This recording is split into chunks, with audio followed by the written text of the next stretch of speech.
नमस्ते बिटिया. Good morning to all of you. सदा खुश रहो बिटिया.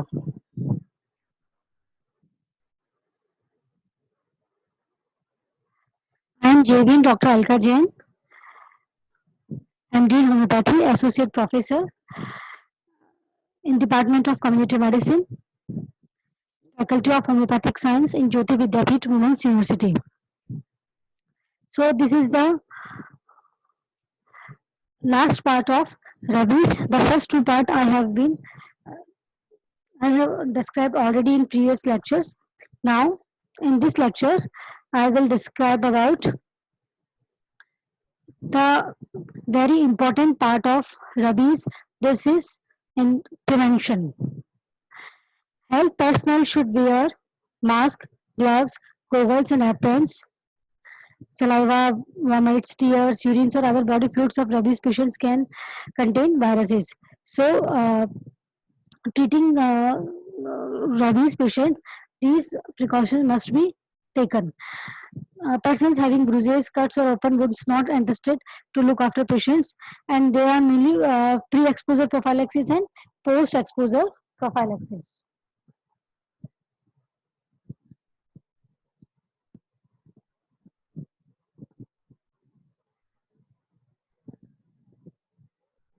In pre-exposure prophylaxis, mainly prevention of the infection in a healthy persons, and post-exposure prophylaxis contains prevention of the disease in an infected person.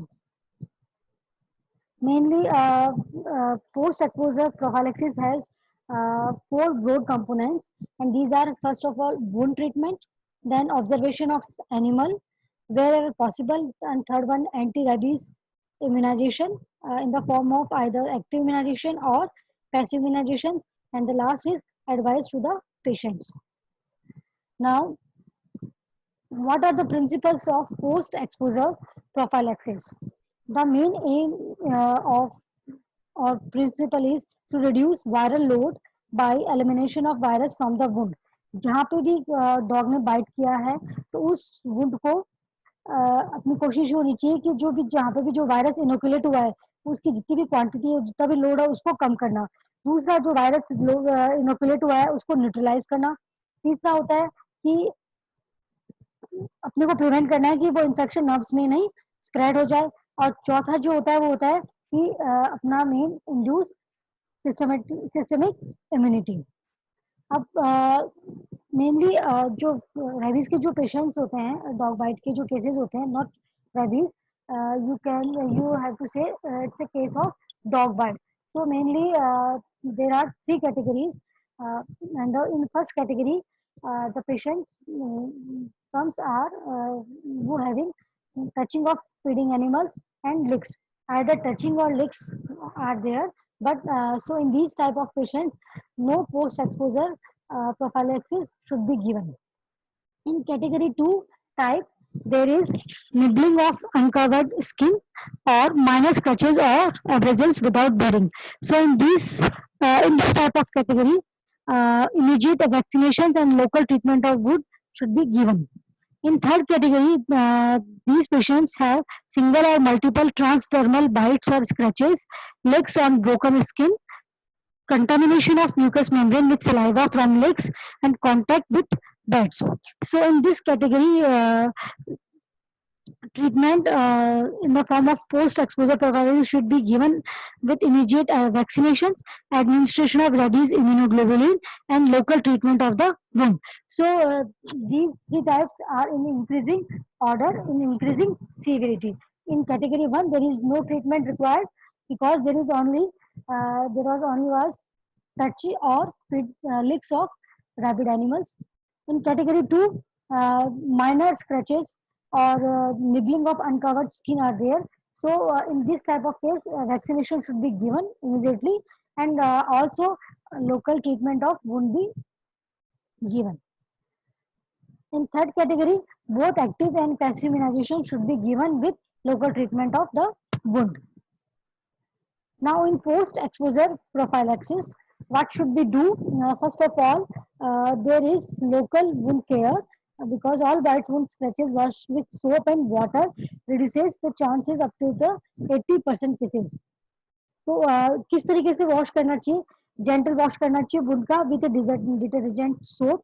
आप कोशिश होनी चाहिए कि रनिंग वाटर, जो टैप वाटर होता है उसके नीचे ही पेशेंट को ले जाया जाए, और जहाँ पे भी उसको काटा है उस पाँव को, हाथ को जहाँ पे उस रनिंग वाटर के नीचे रखे और लगातार 10 मिनट तक उसको वॉश करते रहे, ताकि जो वायरसेस लोड हुए हैं मैकेनिकली वो रिमूव हो सके।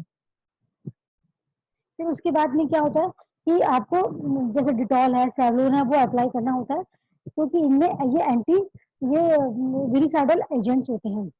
फिर उसके बाद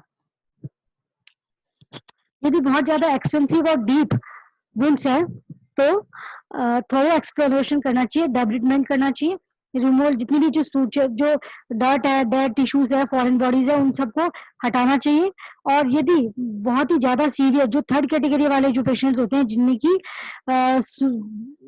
बहुत ज्यादा लेसरेटेड वुंड्स होते हैं और जिनको सूचर्स की, जिनको टाके लगाने की जिनको जरूरत होती है, उनमें क्या करना चाहिए कि जो सूचरिंग है वो 2 से 3 दिन तक पोस्टपोन कर देनी चाहिए। ऐसे केसेस में सूचरिंग रिकमेंडेड नहीं होती है जनरली। यदि अननेसेसरी मतलब यदि बहुत ही ज्यादा जरूरत हुई है सूचरिंग करने की, तब सूच टाके लगानी चाहिए, और वो भी बहुत लूज लगानी चाहिए। सूचर्स इसलिए नहीं लगानी चाहिए क्योंकि क्या होता है कि सूचर्स लगाने से वो वुंड एक्सपोज नहीं होगा और वायरस अंदर ही अंदर मल्टीप्लाई करके नर्वस सिस्टम में पहुंच जाएगा। इसलिए इसको इनकी कभी भी वुंड्स को ओपन ही रखा जाता है, इनकी बैंडेजिंग भी नहीं की जाती है और इनको सूचरिंग भी नहीं किया जाता है।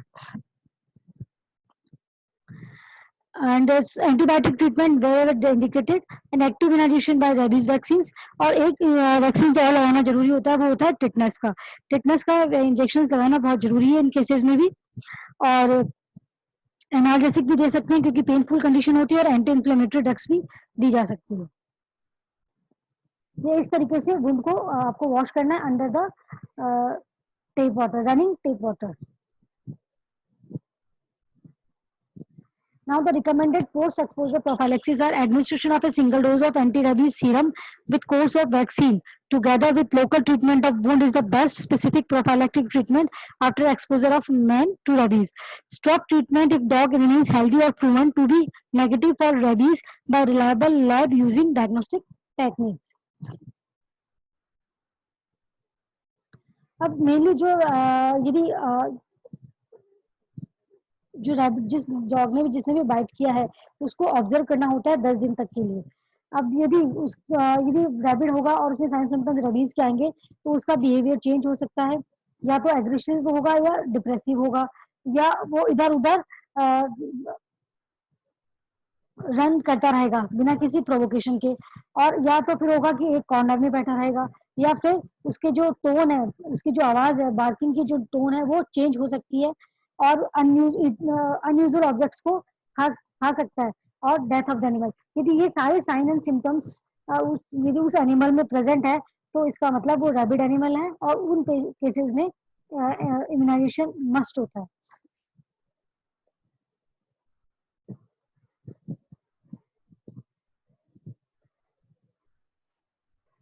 और यदि लैब टेस्ट के थ्रू डायग्नोस हो चुका है फ्लोरोसेंट रैबीज एंटीबॉडी टेस्ट और नेगरी बॉडीज इन ब्रेन और बाइटिंग एनिमल, तो इन केसेस को पॉजिटिव मानना चाहिए और इनमें एंटी रैबीज ट्रीटमेंट स्टार्ट कर देना चाहिए। अब यहाँ पे 3 टाइप के वैक्सीन होते हैं, mainly nervous tissue vaccine, duck embryo vaccine and cell culture vaccine.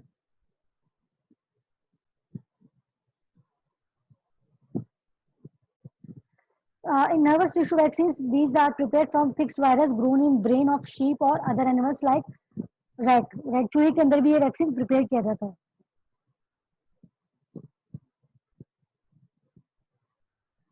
और ये चिक एम्ब्रॉय के अंदर प्रिपेयर किया जाता है, और ये ह्यूमन बॉडी के अंदर प्रिपेयर किया जाता है। Cell culture vaccine, cell culture vaccine भी 2 तरह के होते हैं, human diploid cell culture vaccine और purified chick embryo cell vaccine. जो नर्वस टिश्यू वैक्सीन की जो पोटेंसी होती है वो बहुत लो और वेरिएबल होती है, इसकी इफेक्टिविटी बहुत कम होती है और इसके साइड इफेक्ट्स बहुत ज़्यादा होते हैं, सीवियर एंड फैटल रिएक्शंस में आकर, और एक्सपोज सब्जेक्ट्स में दिया जाना चाहिए। और मेनली ये इंडिया में बहुत ज़्यादा यूज इसलिए आता है क्योंकि ये फ्री ऑफ कॉस्ट सप्लाई होता है, जितने भी CSC PSC जितने भी गवर्नमेंट के जो हेल्थ सेंटर्स हैं उनमें फ्री ऑफ कॉस्ट सप्लाई होता है। इससे मैक्सिमम यूज भी नर्वस टिश्यू वैक्सीन का ही आता है। और इसकी जो डोज होती है mainly 0 dose, then 3, then 7। Zero days पे मतलब पहला वैक्सीन 0 डेज पे लगेगा, फिर सेकंड जो लगता है वो 3rd डे पे, फिर उसके बाद 7th डे पे, देन 14th पे, एंड देन 30th डे पे।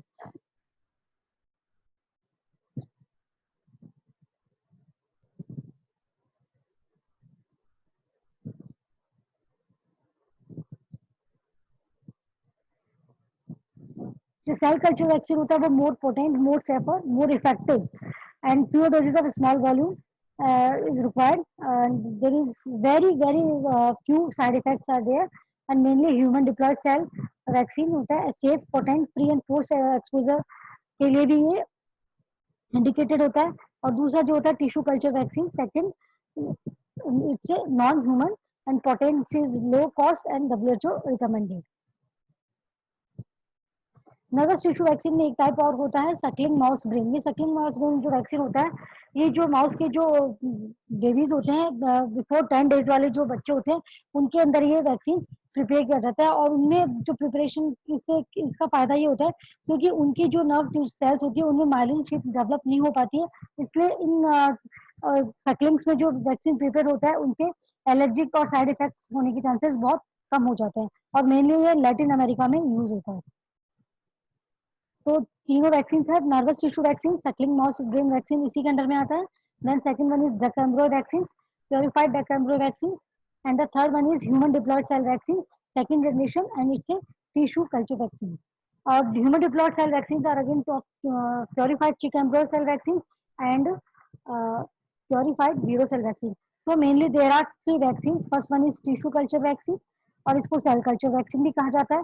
फर्स्ट तो ये हो गया, और सेकंड हो गया प्योरिफाइड चिकन सेल वैक्सीन, और थर्ड होता है प्योरिफाइड वीरो cell vaccine. In government of India stop producing neural tissue vaccine since 2004, and purified Dacambro vaccines and purified chikungunya vaccines available in India. Now these are the regimen of intramuscular vaccines, and it is given in 0, 3, 7, 14 or 28 days. As standard given by WHO, and these vaccines are given intramuscularly. IM dose is given at deltoid, and 5 doses of vaccine should be given.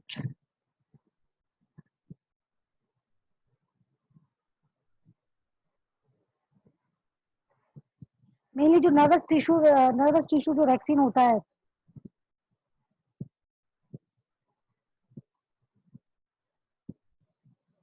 Nervous tissue vaccine mainly umbilicus के around लगाया जाता है, और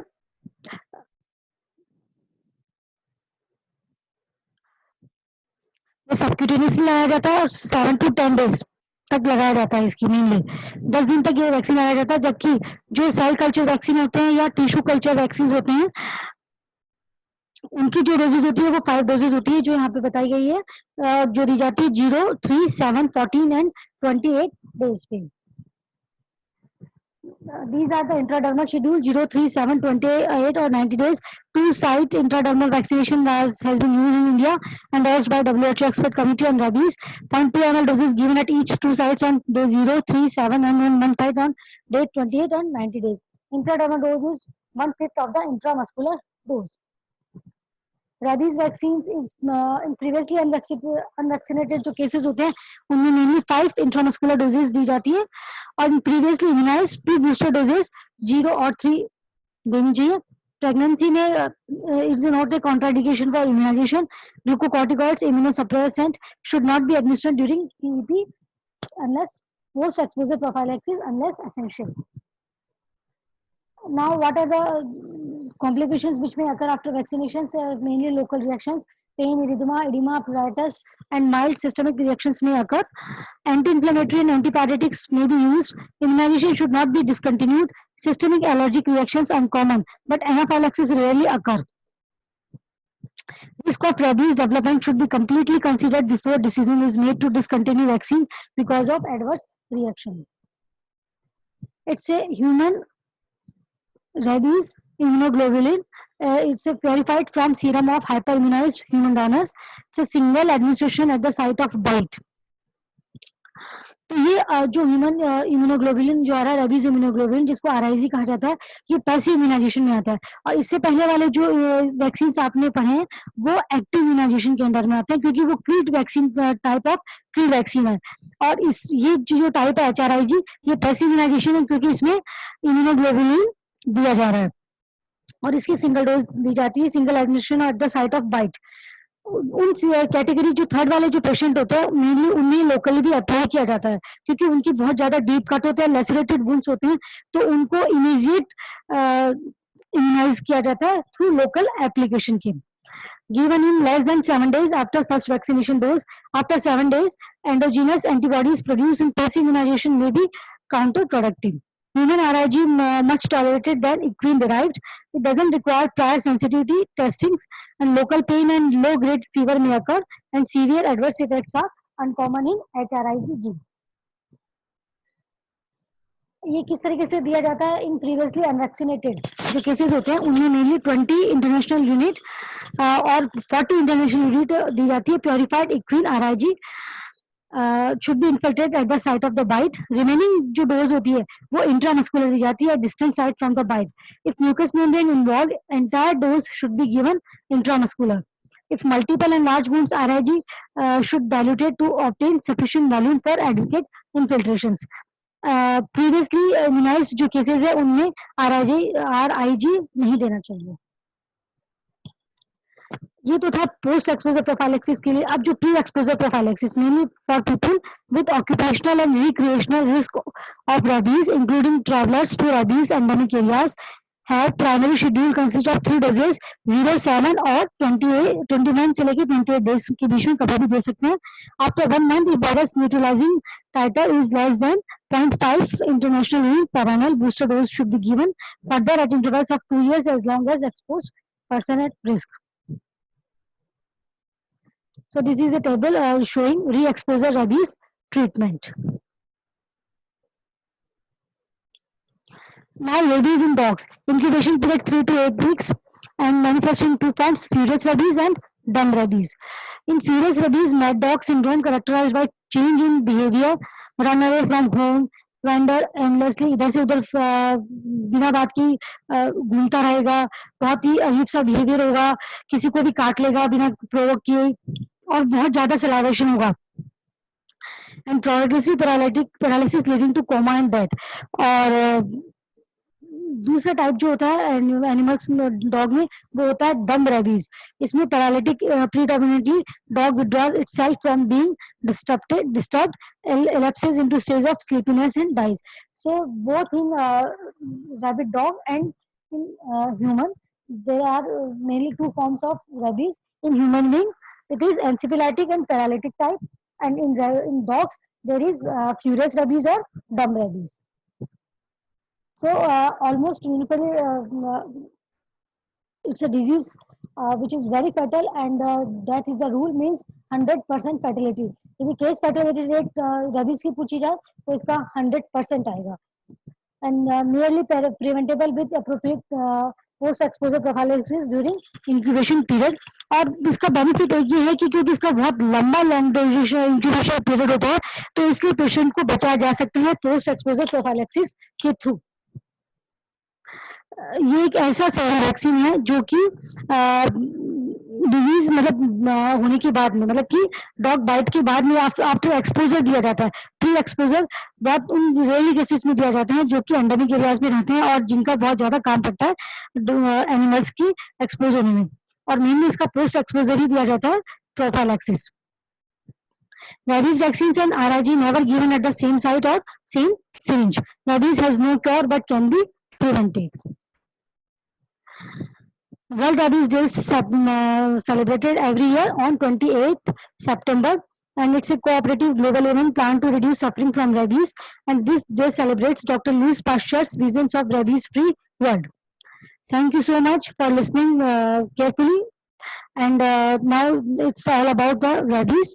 I hope you understood very well now what is rabies, its epidemiology, and its history, its clinical features, its pathogenesis, and its treatment. And mainly in treatment part, there is the prevention, okay, because prevention is the only cure in rabies.